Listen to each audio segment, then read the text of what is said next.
안녕하십니까. 암호화폐 정보를 전달해드리는 닥터 비트맨입니다. 평일의 절반 수요일도 슬슬 마무리되고 있습니다. 어떻게 오늘 하루 잘 보내셨나요? 이제 수요일만 지나면 또 시간이 금방 가기 시작하는 것 같은데요. 오늘 하루도 너무 고생 많으셨습니다.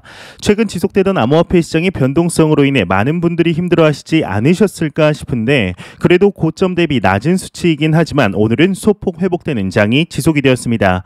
이런 상황 속에 암호화폐 시장에는 많은 소식들이 나왔는데 오늘 남은 시간도 잘 마무리하시길 바라면서 수요일의 마무리는 과연 어떠한 소식들이 반겨주게 될지 한번 보도록 하겠습니다.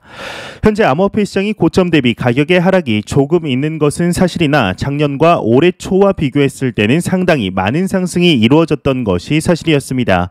이에 따라서 시장이 확장되면서 또 다른 문제점들이 발생하기 시작했는데요. 바로 암호화폐 시장의 사기와 익명성으로 인한 돈 세탁, 마약 거래, 테러 자금에 관한 문제들이 계속해서 발생을 한 것이죠.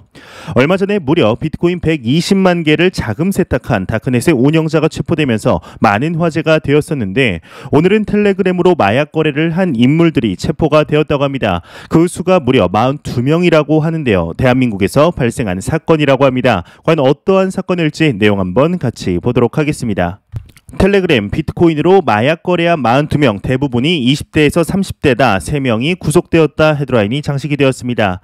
뉴스원에 따르면 대구 경찰청 마약범죄 수사기는 15일 SNS 상에서 가상화폐인 비트코인을 이용해 마약 거래를 한 혐의로 42명을 검거해 이 중 3명을 구속했다고 합니다.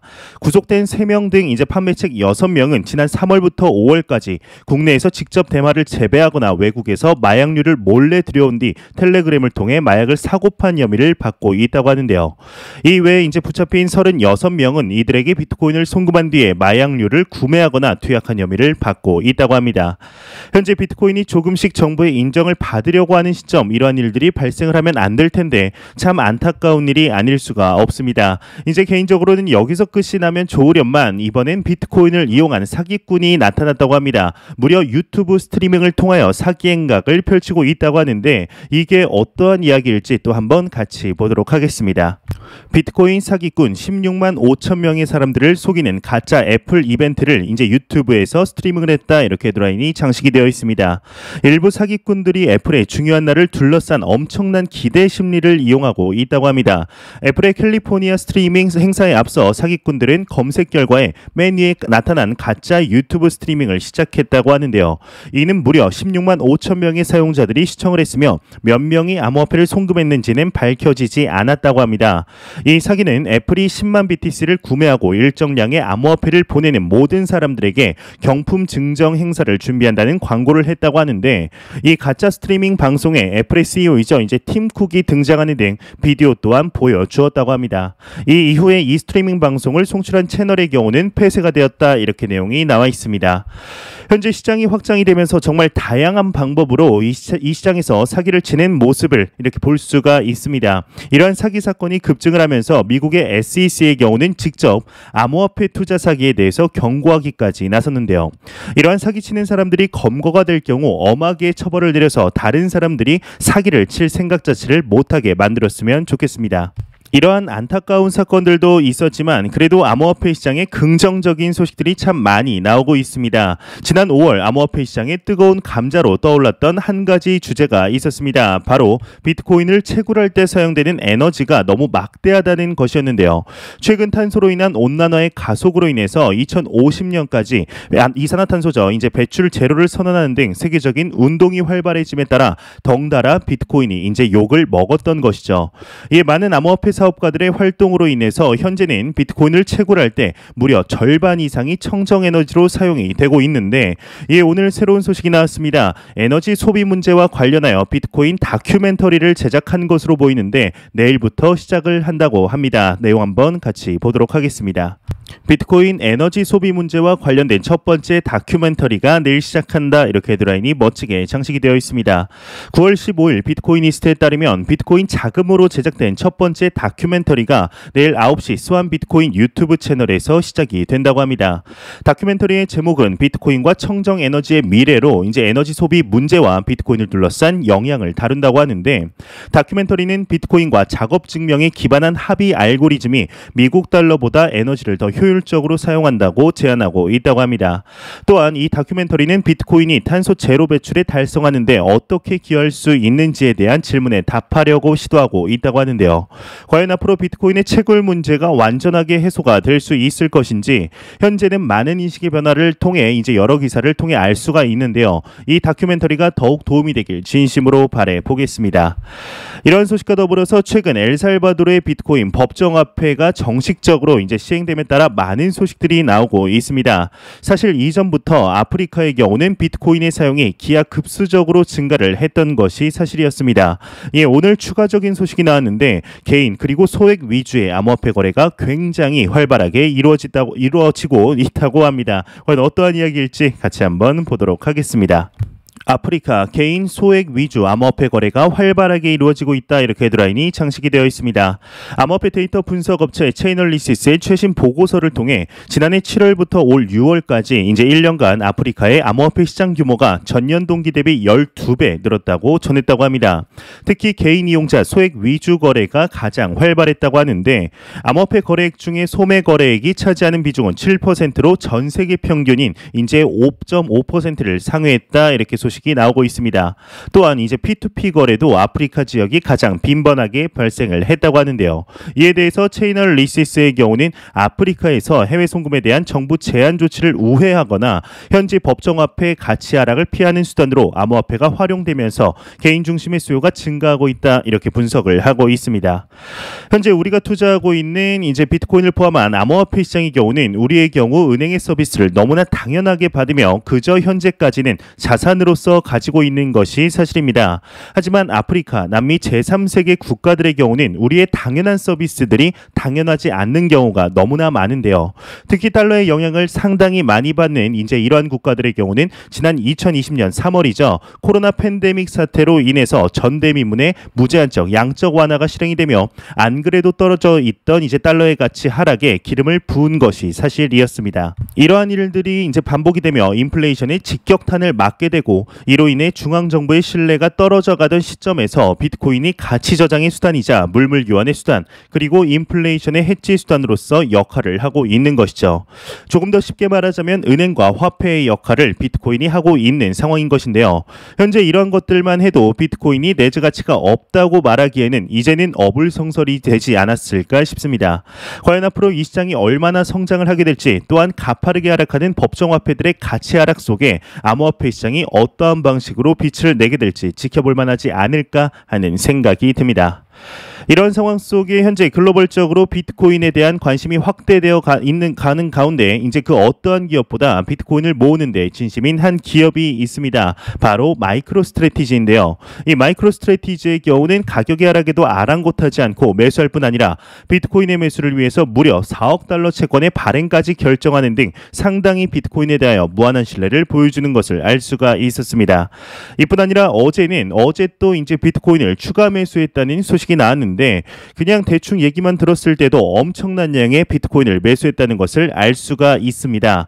이에 오늘은 정확하게 마이크로스트래티지가 몇 개의 비트코인을 가지고 있는가에 대한 소식이 나왔는데 과연 몇 개나 가지고 있을지 한번 같이 보도록 하겠습니다.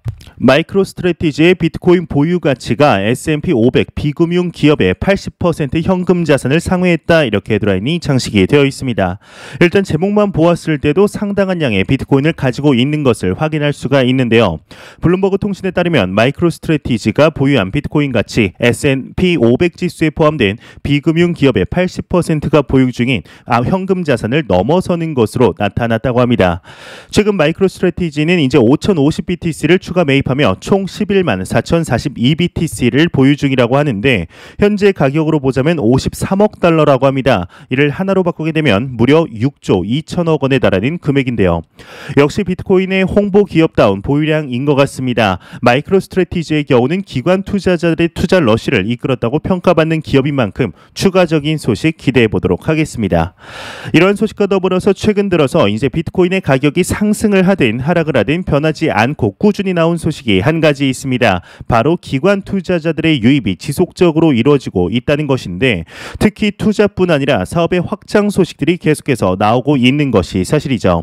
예, 오늘은 유럽에서 소식이 나왔습니다. 유럽의 대형 은행이 암호화폐 커스터디 솔루션을 구축 중이라고 합니다. 내용 한번 같이 보도록 하겠습니다. 한 소식통에서 소식이 나왔습니다. 유럽의 대형 수탁은행인 CACEIS에서 이제 암호화폐 커스터디 솔루션을 구축 중이다, 이렇게 헤드라인이 장식이 되어 있습니다. 코인데스크에 따르면 무려 4.96조 달러 자산을 수탁 중인 유럽 수탁은행인 CACEIS가 암호화폐 커스터디 솔루션을 구축 중이라고 두 명의 소식통이 전했다고 합니다. 이를 위해서 스위스 소재 커스터디 기술 업체인 메타코와 협력 중인 것으로 알려졌다고 하는데 정작 CACEIS의 경우는 암호화폐 계획에 대한 언급을 거부했고 메타코는 보도 시점까지 답변하지 않았다, 이렇게 내용이 나와 있습니다. 현재 글로벌적으로 수많은 은행들이 암호화폐 시장에 뛰어드는 것을 알 수가 있습니다. 현재 이런 커스터디 서비스의 경우는 미국뿐만이 아니라 우리나라 은행들 또한 커스터디 서비스에 가파르게 뛰어들고 있는 것을 볼 수가 있는데요. 이 커스터디라는 말이 조금 어려워 볼 수 있으나 금융자산을 그냥 대신 보관해주는 서비스라고 보시면 좋을 것 같습니다. 이런 커스터디 서비스의 경우는 보통 개인보다는 방대한 규모의 자금을 다루는 기관 투자자들이 선호하는 서비스죠. 자산을 직접 관리하지 않고 전문기관에 맡기기 때문에 외부 도난 등의 위험을 줄일 수 있기 때문입니다. 현재 글로벌 은행사들, 자산 운용사들의 지속적인 사업 진출 소식이 나오는 것들을 볼 때 충분히 이 시장의 미래 가치를 확인할 수 있지 않을까 싶은데요. 이러한 소식과 더불어서 미국의 대형 은행이죠. 시티그룹에서 소식이 나왔습니다. 시티그룹의 경우는 지난 6월 암호화폐와 블록체인 전담 사업부를 공식 출범시키며 이 시장으로의 진출 의지를 공식적으로 밝힌 적이 있었는데요. 이에 오늘 추가적인 소식이 나왔습니다. 본인들의 사업뿐만이 아니라 활발하게 성장할 것으로 보이는 기업들에게도 투자를 하고 있다고 하는데 내용 한번 같이 보도록 하겠습니다.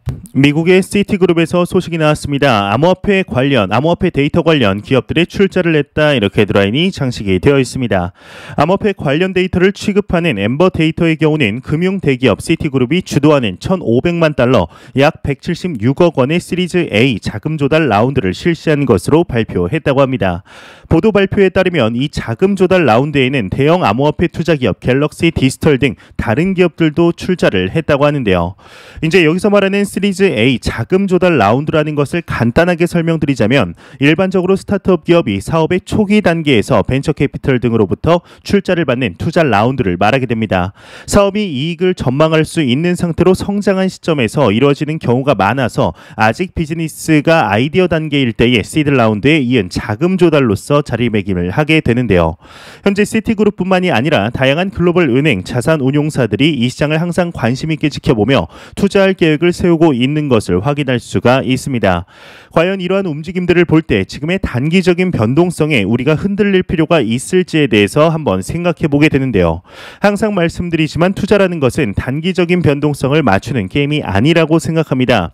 현재보다 미래 가치가 더 높을 것으로 예상되는 자산군에 자본을 투입하는 것이며 우리가 해야 할 것이라고는 펀더멘탈의 지속적인 확인과 시간을 주는 것뿐입니다.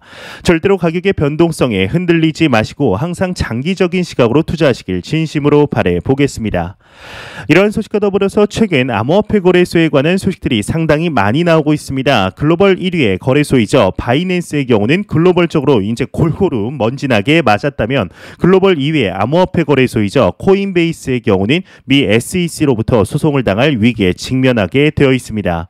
그 이유로는 이제 가상자산 대출 상품 때문에 그렇다고 하는데 이에 오늘 추가적인 소식이 나왔습니다. 미 SEC 위원장이죠. 게리 겐슬러에게서 소식이 나왔는데 코인베이스와 같은 암호화폐 거래소는 SEC에 등록을 해야 한다 언급을 했다고 합니다. 정확히 어떠한 내용일지 같이 한번 보도록 하겠습니다. 미 SEC 위원장이 언급을 했습니다. 코인베이스 같은 암호화폐 거래소는 SEC에 등록해야 한다, 이렇게 헤드라인이 장식이 되어 있습니다. 미국의 증권거래위원회 SEC의 수장 게리 겐슬러의 경우는 미국의 상원 의원 청문회에서 다시 한번 암호화폐에 대한 규제 강화의 필요성을 촉구했다고 합니다. 이제 이에 이렇게 이야기를 했다고 하는데 코인베이스 같은 암호화폐 거래소는 유가증권에 해당하는 종목을 취급할 가능성이 있으므로 SEC에 등록해야 한다라고 주장을 했다고 합니다. 이 청문회에서 지난주 가격의 급락으로 인해 미국의 암호화폐 거래소에서 장애가 발생했다는 소식 아마 기억이 나실 텐데요. 이것 또한 문제를 삼았다고 합니다.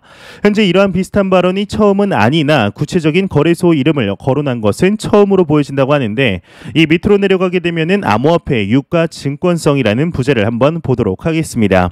이번 청문회에서 인프라 법안의 개정안에 참여했던 패투미 의원의 경우는 암호화폐를 유가 증권으로 판단할 때 명확한 기준을 제시하라고 요구를 했다고 합니다. 특정 암호화폐가 유가 증권에 이제 해당하는가는 매우 중요한 문제로 SEC가 어떻게 선을 긋고 있는지를 일반에 공개해야 한다 요구를 했다고 하는데요. 이제 마치 XRP를 좀 이야기를 하고 있는 것 같죠. 또한 뭔가 질문 자체가 사이다를 먹은 듯한 좀 시원한 요구인 것 같습니다. 이 물음에 대해서 캔슬러 위원장의 경우는 상품에 해당하는 암호화폐는 적고 많은 종목이 증권에 해당한다고 본다라고 폭넓은 답변을 했으며 명확한 기준을 밝히지는 않을 것으로 알려졌다고 합니다. 참 안타깝죠. 아직까지도 대답을 상당히 조심스럽게 하는 것을 볼 수가 있습니다. 이제 이 밑에 보면은 코인베이스의 소송 문제로 불거질 가능성이 있는 대출에 관한 내용도 나왔습니다. 대출과 관련하여서는 이달 SEC가 코인베이스가 제공할 예정인 코인베이스 랜드 프로그램을 유가 증권으로 보고 있을 가능성이 제기되고 있다고 하는데, 게리 겐슬러의 경우는 플랫폼은 투자자가 자신의 암호화폐를 스테이킹 해주면 일정한 금리를 지불하겠다고 설명할 것이다. 그것은 실제로는 소유권을 양도하게 된다. 미 의회는 이러한 행위를 증권법 아래에서 보호하려고 한다라고 언급을 했다고 합니다. 일단 많은 내용들이 한 기사에서 나왔는데 내용 전반적으로 보았을 때 뭐 하나 시원스럽게 대답한 것이 없는 것 같습니다. 무릎에는 이제 좀 애매하게 소송에 관한 것은 강력하게 이야기를 하며 투자자들에게 고구마를 이제 선물해주는 모습을 볼 수가 있는데요. 비트코인 ETF도 계속해서 연기를 할 뿐 아니라 규제 또한 답답한 속도로 진행되는 모습에 암호화폐 산업에서는 분통이 터질 수밖에 없을 것입니다. 과연 SEC에서 어떠한 소식들이 추가적으로 소식이 이제 나오게 될지 내용 나오는 대로 바로 알려드리도록 하겠습니다. 안 보고 가면 섭섭하겠죠. 마지막 크립토 공포 탐욕 지수입니다. 가격의 회복의 영향일까요? 전날 대비 19포인트 오른 이제 49포인트를 기록하였습니다. 투자 심리가 개선이 되며 공포 단계에서 다시금 중립 단계로 올라갔는데요. 이 지수는 0이면 공포, 100이면 낙관을 의미하게 됩니다. 최근 며칠간 가격의 비정상적인 움직임으로 인해 많은 투자자분들이 힘들어 하셨으리라 생각이 듭니다. 물론 지금도 안정화되었다고 볼 수는 없겠죠. 이러다 다시금 추가 하락할 수도 상승할 수도 있는 것이 사실입니다. 하지만 앞서 말씀드렸듯이 지금의 가격과는 전혀 상관없이 이 시장의 펀더멘탈은 시간이 갈수록 굳건해지고 있는 것이 사실입니다. 항상 단기적인 변동성이 아닌 시장의 펀더멘탈에 집중하시고 이 시장이 올바른 방향으로 나아가고 있는지에 집중을 하셨으면 좋겠습니다. 현재 이 시장은 올바른 방향으로 느리지만 확실한 한 걸음 한 걸음을 내딛고 있는 상태입니다. 과연 앞으로 이 시장이 얼마나 발전을 해 나가게 될지, 그와 함께 우리의 자산이 얼마나 성장해 나가게 될지 한번 같이 지켜보도록 하시죠. 네, 마지막으로 이제 코인 마켓캡에서 가격 보고 마무리하도록 하겠습니다. 메이저 탑10 코인들 전반적으로 보도록 하겠습니다. 시가총액 1위의 비트코인의 경우는 전날 대비 2.64%, 일주일 전 대비 3.08% 상승한 47,000달러대, 이외의 이더리움의 경우는 전날 대비 1.87%, 일주일 전 대비 1.72% 상승한 3,410달러대, 3위의 카르다노 에이다의 경우는 전날 대비 1.25% 하락했네요. 하지만 일주일 전 대비 3.3% 상승한 2.39달러대. 시가총액 5위의 테더는 환율이죠. 지금 이제 1달러로 지금 달러로 표시돼서 이게 환율을 볼 수가 없네요. 지금 6위의 리플 XRP의 경우는 전날 대비 0.86%, 일주일 전 대비 2.84% 상승한 1.09달러대를 볼 수가 있습니다. 지금 비트코인의 도미넌스 같은 경우는 41.7%, 이더리움의 도미넌스는 18.8%로 암호화폐 시장이 매우 강력한 비트코인과 이더리움의 시가총액 점유율을 볼 수가 있겠습니다. 제가 준비한 소식은 여기까지입니다. 영상이 도움이 되셨다면 구독과 좋아요 그리고 광고 한 편만 처음부터 끝까지 시청해 주시기 바랍니다. 이 채널은 오직 광고 수익으로 운영이 되게 됩니다. 항상 영상 시청해 주시는 시청자분들, 구독자분들 너무나 감사합니다. 오늘 남은 시간도 행복하게 마무리하시길 바라면서 저는 더욱 도움이 되는 영상으로 내일 찾아뵙도록 하겠습니다. 지금까지 닥터 비트맨이었습니다. 감사합니다.